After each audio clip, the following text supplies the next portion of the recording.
दोस्तों आज की इस वीडियो में हम बात करेंगे कि अगर कोई व्यक्ति अपने सेविंग अकाउंट में या फिर करेंट अकाउंट में मिनिमम एवरेज बैलेंस नहीं रख पा रहा है तो उसे क्या करना चाहिए, क्या हमारे पास बेस्ट ऑप्शन रहता है, आज की इस वीडियो में हम जानेंगे। बहुत सारे लोगों ने कमेंट किया कि हमने किसी प्राइवेट बैंक में अपना अकाउंट ओपन करा लिया और वहां पर हमारे लिए 10,000, 5,000, 25,000, 20,000 इस प्रकार से मंथली या फिर क्वार्टरली एवरेज बैलेंस रखना होता है। अगर हम बैलेंस नहीं रखते हैं मेंटेन तो बैंक हमारे अकाउंट से हर महीने चार्ज काटता है। तो इसका क्या सॉल्यूशन है, आज की इस वीडियो में आपके लिए सारी जानकारी मिलने वाली है। चलिए स्टार्ट करते हैं वीडियो को। नमस्कार, मेरा नाम मनीष प्रजापति, आप सभी का एक बार फिर से वेलकम एक न्यू वीडियो में। चैनल पर अगर आप पहली बार आए सब्सक्राइब कर देना, वीडियो पसंद आता है तो एक लाइक जरूर कर देना।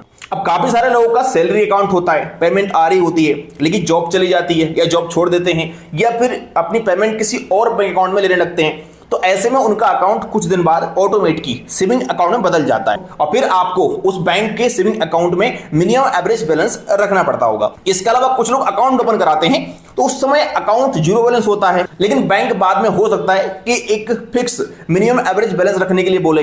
इसके अलावा कई बार क्या होता है कि हम अपना अकाउंट ओपन करते हैं किसी प्राइवेट बैंक में, सरकारी बैंक में, लेकिन हमारे पास पैसा नहीं होता है तो हम मिनिमम बैलेंस नहीं रख पाते हैं। तो ऐसे में हमारे अकाउंट में बैलेंस मेंटेन नहीं होता है तो बैंक हमारे अकाउंट से चार्जेस काटती है। तो काफी सारे लोग इस चीज से बड़े परेशान रहते हैं। तो अगर आप भी इस चीज से परेशान हैं तो आप इन कुछ टिप्स को अपनाइएगा। सबसे पहली बात, अगर आपका अकाउंट एक मिनिमम एवरेज बैलेंस वाला अकाउंट है तो आप अपनी ब्रांच में जाइएगा।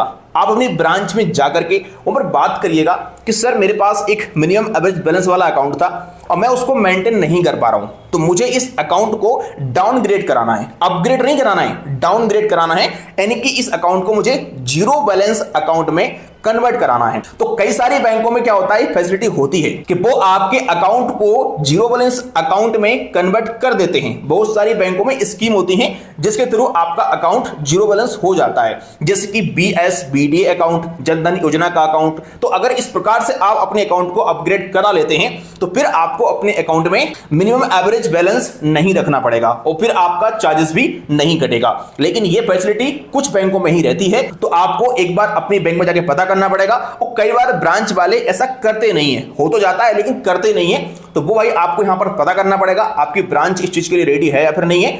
अगर आपकी ब्रांच आपके अकाउंट को डाउनग्रेड कर देती है तो आप जीरो बैलेंस अकाउंट यूज कर सकते हैं और आपको मिनिमम बैलेंस का चार्जेस नहीं लगेगा। इसके अलावा अगर आप अपने अकाउंट को मैनेज नहीं कर पा रहे हैं तो आपके पास फिर एक ही ऑप्शन बचता है कि अपने अकाउंट को आप बंद करा दीजिएगा। अपनी ब्रांच में जाइएगा, वहां पर जाके आप बात करिएगा कि सर मुझे अपना अकाउंट बंद कराना है, तो बैंक वाले आपसे पूछेंगे कि अपने अकाउंट को क्यों बंद करा रहे हो, तो आप उन्हें बताइएगा कि मैं मिनिमम बैलेंस नहीं रख सकता हूं। तो ऐसे में कई बार क्या होता है कि ब्रांच वाले आपके अकाउंट को डाउनग्रेड कर देते हैं कि भाई अपने अकाउंट को आप जीरो बैलेंस यूज करिएगा। लेकिन अगर ब्रांच से आपका अकाउंट जीरो बैलेंस अकाउंट में कन्वर्ट नहीं होता है तो आप उसको फिर बंद कराइएगा। बंद कराने के लिए अपने साथ में आधार कार्ड, पैन कार्ड ले जाइएगा, अकाउंट क्लोजर फॉर्म भरिएगा, ब्रांच से मिल जाएगा और एक एप्लीकेशन लिखिएगा, आपका अकाउंट बंद हो जाएगा। जैसे आपका अकाउंट बंद हो जाएगा तो कोई भी यहां पर मिनिमम बैलेंस का चार्जेस नहीं लगेगा आपके लिए और आप अपना एक मिनिमम बैलेंस वाला अकाउंट बंद करा के किसी अदर बैंक में जीरो बैलेंस अकाउंट ओपन कर सकते हैं। जीरो बैलेंस अकाउंट काफी सारी बैंक देती हैं आपके लिए, जैसे कि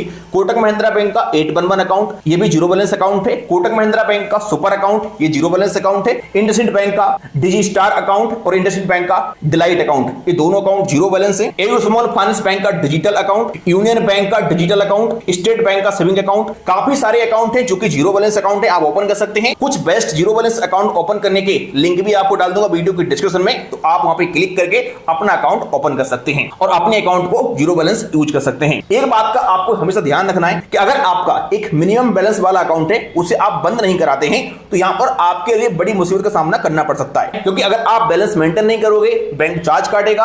अगर अकाउंट में बैलेंस नहीं होगा तो उसको बैंक माइनस में डाल देगा। जैसे आपका अकाउंट जाता है माइनस में तो फिर बैंक उसको बंद भी नहीं करता है, क्योंकि RBI का रूल है कि अकाउंट को बैंक तभी बंद कर सकता है जब जीरो बैलेंस रहेगा। अगर प्लस में या माइनस में बैलेंस रहता है तो उसको बंद नहीं कर सकता है। तो ऐसे में बैंक बोलेगा आपसे कि भाई इस बैलेंस को भरिएगा। ऐसा रूल तो नहीं है, लेकिन फिर भी काफी सारी बैंक ऐसा बोलती हैं और फिर आपको कंप्लेंट करनी पड़ती है RBI के पास, तब जाके बैलेंस हटता है। तो ये सब झमेला करने से बेहतर है कि आपको अपने अकाउंट को समय रहते बंद करा देना चाहिए अगर आप मिनिमम बैलेंस नहीं रख पाते हैं तो। बाकी अगर आपकी जॉब चली गई है या आपने जॉब छोड़ दी है और आपका सैलरी अकाउंट था, तो आपका अकाउंट 3 मंथ से लेकर के 6 मंथ के अंदर एक नॉर्मल सेविंग अकाउंट में बदल जाएगा और आपको उस बैंक के हिसाब से और अपने एरिया के हिसाब से मिनिमम बैलेंस रखना पड़ेगा। अगर आप मिनिमम बैलेंस नहीं रखेंगे तो भी बैंक आपके अकाउंट से चार्जेस काटेगा। सो आई होप कि आज की इस वीडियो में आप समझ गए होंगे कि अगर आपका मिनिमम बैलेंस वाला अकाउंट है और अपने अकाउंट में आप मिनिमम बैलेंस नहीं रख पा रहे हैं तो आपके लिए क्या करना चाहिए, कौन सा तरीका अपनाया, हमें कमेंट जरूर बताना, हमें कमेंट जरूर करना। वीडियो पसंद आया लाइक करेगा। चलिए मिलते हैं किसी नेक्स्ट वीडियो में।